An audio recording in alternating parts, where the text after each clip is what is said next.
Assalamualaikum warahmatullahi wabarakatuh. Hari ini kita akan belajar bilangan bulat tentang operasi bilangan bulat. Materi ini disajikan oleh Lona Megaputri SSI. Sekarang kita akan masuk ke operasi penjumlahan. Nanti kita akan belajar mengenai operasi penjumlahan menggunakan garis bilangan.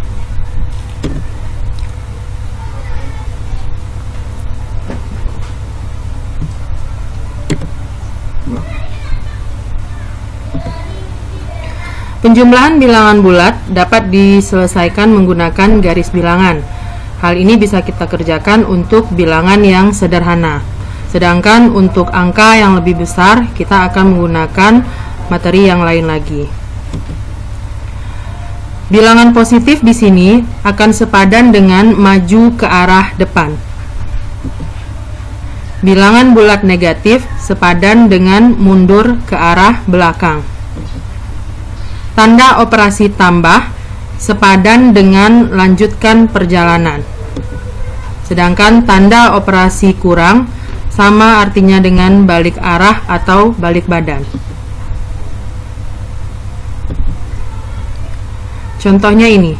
Gambarlah garis bilangan yang menunjukkan sebuah penjumlahan 2 ditambah 5. Kita buat garis bilangan dengan skala seperti ini, 0, 1, 2 sampai seterusnya. Kemudian di sebelah kiri 0, min 1, min 2, min 3 sampai seterusnya. 2 ditambah 5 berarti posisi awal kita berada di 0. Kemudian kita maju ke depan sejauh 2. Tambah artinya lanjutkan. Tambah 5 berarti kita lanjutkan perjalanan kita sejauh 5 langkah ke depan. Sehingga nanti jarak dari posisi awal sampai posisi akhir adalah 7. Berarti 2 ditambah 5 sama dengan 7.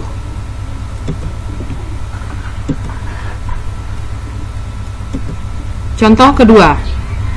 Gambarlah garis bilangan menunjukkan sebuah penjumlahan 5 ditambah 2. Seperti tadi kita buat garis bilangannya. Kita posisikan posisi awalnya di 0. 5 ditambah 2 berarti kita maju ke depan sejauh 5. Tambah artinya dilanjutkan 2 sejauh 2 ke depan. Sehingga jarak yang kita tempuh dari posisi awal tadi adalah 7. Sehingga jawaban dari 5 ditambah 2 sama dengan 7. Artinya 2 ditambah 5 akan sama hasilnya nanti dengan 5 ditambah 2, yaitu sebesar 7.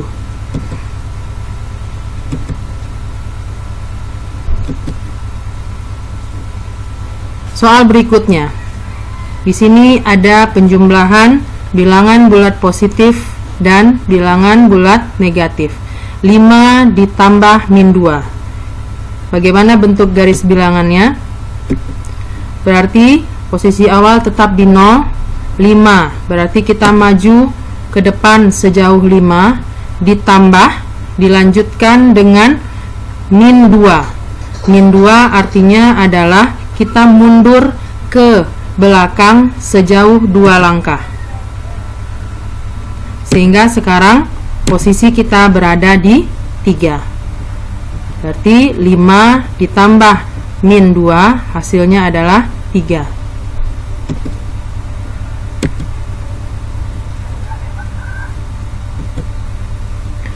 Contoh keempat. Gambarlah garis bilangan menunjukkan penjumlahan min 2 ditambah min 3. Berarti negatif ditambah negatif. Kita lihat garis bilangannya. Posisi awal kita di 0. Min 2 berarti kita mundur ke belakang sejauh 2. Ditambah artinya dilanjutkan. Dilanjutkan dengan min 3 berarti mundur ke belakang sejauh 3. Sehingga posisi kita sekarang ada di min 5. Berarti min 2 ditambah min 3 sama dengan min 5.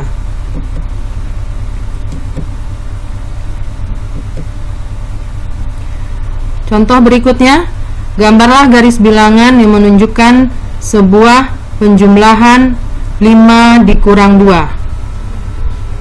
Berarti di sini kita buat garis bilangannya, posisi awal di 0, 5. Artinya kita berjalan sejauh 5 langkah ke depan, dikurang. Dikurang di sini tadi artinya adalah berbalik arah.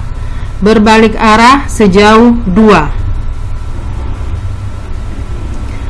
Sehingga posisi kita sekarang berada di 3. Sehingga dikatakan 5 dikurang 2 sama dengan 3.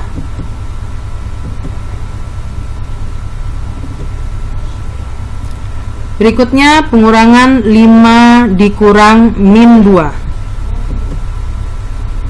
Posisi awal kita di 0. 5 artinya kita maju ke depan sebesar 5. Kemudian dikurang. Kurang artinya berbalik arah. Berbalik arah sejauh min 2. Berarti mundur sejauh 2. Sehingga posisi kita sekarang berada di 7. Berarti 5 dikurang min 2 hasilnya adalah 7.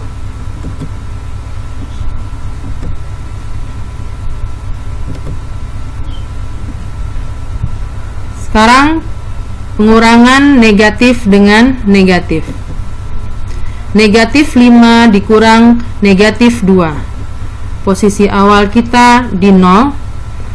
Negatif 5 artinya kita mundur sejauh 5 ke belakang. Dikurang berarti kita berbalik arah. Min 2 berarti mundur sejauh 2 ke belakang. Sehingga posisi kita sekarang ada di min 3. Sehingga min 5 dikurang min 2 hasilnya adalah min 3. Sehingga nanti bisa kita simpulkan jika A dan B adalah bilangan bulat, maka penjumlahan yang melibatkan bilangan bulat A, B, min A, dan min B dapat kita simpulkan sebagai berikut. Yang pertama, A ditambah B akan sama hasilnya nanti dengan B ditambah A. Yang kedua, min A ditambah min B. Ini artinya minnya kita keluarkan, kemudian A ditambah B. A ditambah min B ini hasilnya sama dengan A dikurang B, atau boleh juga min B ditambah A, ini jika A nya lebih besar dari B. A ditambah min B akan sama dengan min B ditambah A, akan sama dengan 0 jika A nya sama dengan B. Kemudian A ditambah min B ini artinya akan sama dengan min dalam kurungnya B kurang A jika A nya lebih kecil daripada B. Inverse jumlah atau lawan suatu bilangan. 1 inverse-nya adalah min 1 atau lawan dari 1 adalah min 1. Inverse dari 2 itu adalah min 2, atau bisa juga kebalikannya. Inverse dari min 2 itu adalah 2.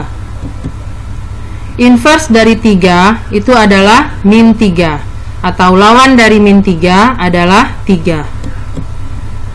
Inverse dari 4 adalah min 4, dan lawan dari 5 adalah min 5. Begitu seterusnya. Sehingga nanti kalau kita punya bilangan senilai A, inverse-nya atau lawannya adalah negatif dari bilangan itu sendiri. Jadi tinggal kita tambahkan tanda negatif saja. Begitupun kebalikannya. Jadi lawan dari A adalah min A, dan lawan dari min A adalah A.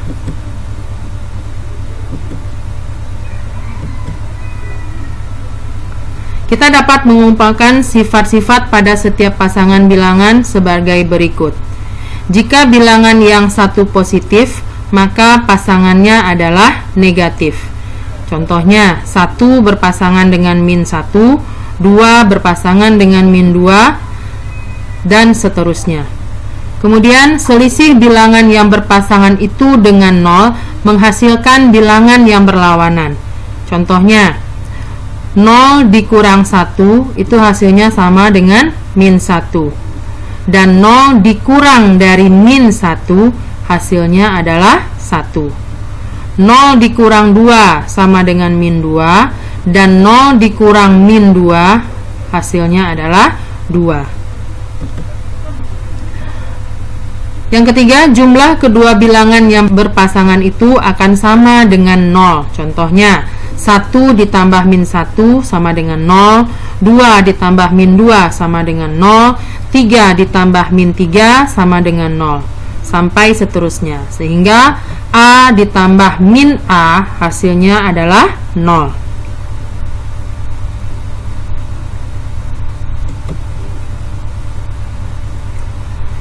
Ini adalah sifat-sifat dari bilangan bulat. Yang pertama adalah sifat ketertutupan. Apa itu sifat ketertutupan? Jika A dan B adalah bilangan bulat sembarang, maka A ditambah B juga bilangan bulat. Bilangan bulat di sini bisa negatif dan bisa positif. Contohnya, min 8 ditambah 7, hasilnya sama dengan min 1.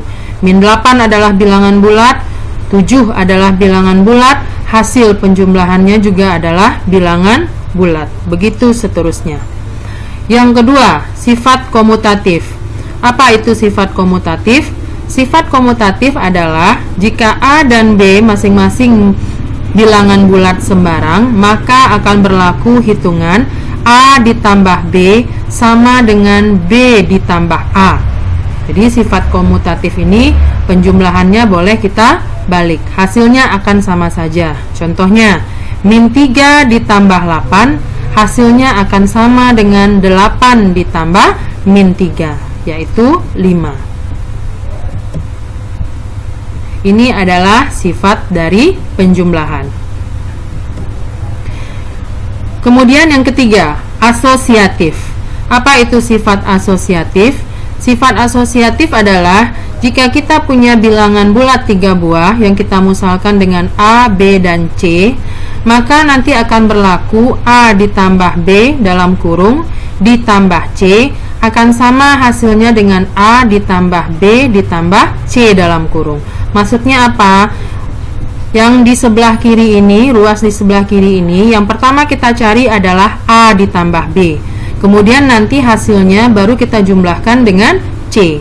Sedangkan yang di sebelah kanan ini B tambah C-nya yang kita jumlahkan dulu, baru nanti kita tambahkan dengan A. Hasilnya nanti akan sama saja. Jadi dimanapun kita taruh tanda kurungnya, apakah di awal atau di belakang, hasilnya nanti akan sama. Itu dikatakan dengan sifat asosiatif penjumlahan. Contohnya ini, 5 ditambah 6 dalam kurung tambah 8, hasilnya nanti akan sama dengan 5 tambah 6 ditambah 8. Di sebelah kiri ini berarti 5 tambah 6 kita kerjakan terlebih dahulu. Berarti 5 tambah 6 sama dengan 11. 11 ditambah 8 sama dengan 19. Nanti hasilnya akan sama dengan 6 tambah 8 yang kita jumlahkan terlebih dahulu, yaitu 13. Baru kita tambahkan 5. Juga hasilnya adalah 19. Yang berikutnya adalah unsur identitas. Unsur identitas, jika A adalah bilangan bulat sembarang, maka akan berlaku A ditambah 0 akan sama hasilnya dengan 0 ditambah A, yaitu hasilnya akan sama dengan A. Jadi 0 dikatakan unsur identitas atau elemen netral. Kenapa elemen netral? Karena bilangan apapun yang ditambahkan dengan 0 hasilnya akan sama dengan bilangan itu sendiri. Berikutnya, sifat pengurangan bilangan bulat. Jika A dan B adalah bilangan-bilangan bulat, maka pengurangan yang melibatkan bilangan-bilangan bulat A, B, min A, dan min B dapat dilakukan sebagai berikut. A dikurang B, hasilnya akan sama dengan A ditambah min B. A dikurang min B, hasilnya akan sama dengan A ditambah B. Min A dikurang min B, hasilnya akan sama dengan min A tambah B. Min A kurang B akan sama hasilnya dengan min A ditambah min B sama dengan min A tambah B. Sifat-sifat pengurangan bilangan bulat. Yang pertama adalah sifat ketertutupan.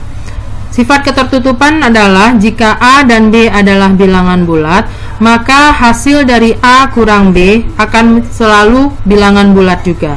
Contohnya adalah 8 dikurang min 12. 8 dikurang min 12 berarti ini min, tadi sesuai sifatnya, ini sama dengan 8, min dengan min jadi tambah, berarti 8 ditambah 12 hasilnya sama dengan 20. 20 adalah bilangan bulat juga.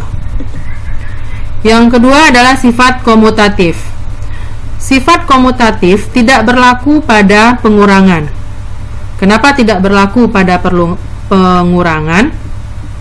Karena A dikurang B itu tidak sama dengan B dikurang A. Contohnya, 14 dikurang 9 tidak sama dengan 9 dikurang 14. 14 dikurang 9 itu hasilnya adalah 5, sedangkan 9 dikurang 14 hasilnya adalah negatif 5. Sifat asosiatif. Sifat asosiatif juga tidak berlaku pada pengurangan. Tadi kita sudah bahas sifat asosiatif di penjumlahan. Sifat asosiatif itu adalah kita mengurung bilangan yang akan kita hitung dengan kita kurung yang satu lagi. Contohnya ini, A dikurang B kita kerjakan terlebih dahulu, kemudian kita kurangkan dengan C. Hasilnya nanti tidak akan sama dengan B yang kita kurangkan dengan C dulu, baru A dikurang dengan hasil B kurang C tersebut. Contohnya, 19 dikurang 9 dikurang 7. Pada ruas kiri, kita kurung A dengan B dulu. 19 dengan 9 kita kurang terlebih dahulu. Sedangkan yang di ruas kanan yang kita kurung adalah 9 dikurang 7. Kita lihat hasilnya. Untuk sebelah kiri, 19 kurang 9 yang kita kurung. Berarti ini yang kita kerjakan terlebih dahulu. 19 dikurang 9 hasilnya adalah 10. 10 dikurang 7 hasilnya adalah 3. Di ruas kanan yang kita kurung adalah 9 dengan 7. Berarti 9 kurang 7 yang kita kerjakan terlebih dahulu. 9 dikurang 7 hasilnya adalah 2. Kemudian 19 dikurang dengan 2 hasilnya 17. Ternyata hasilnya tidak sama, ruas kiri dengan ruas kanan. Berarti sifat asosiatif tidak berlaku pada pengurangan. Sifat asosiatif hanya berlaku pada penjumlahan. Sekarang kita coba mengerjakan soal latihannya yang berupa soal cerita. Edward ingin membuat katrol timba air dengan ketinggian katrol 2 meter di atas permukaan tanah dan permukaan air 3 meter di bawah permukaan tanah. Berapakah panjang tali dari permukaan air ke katrol?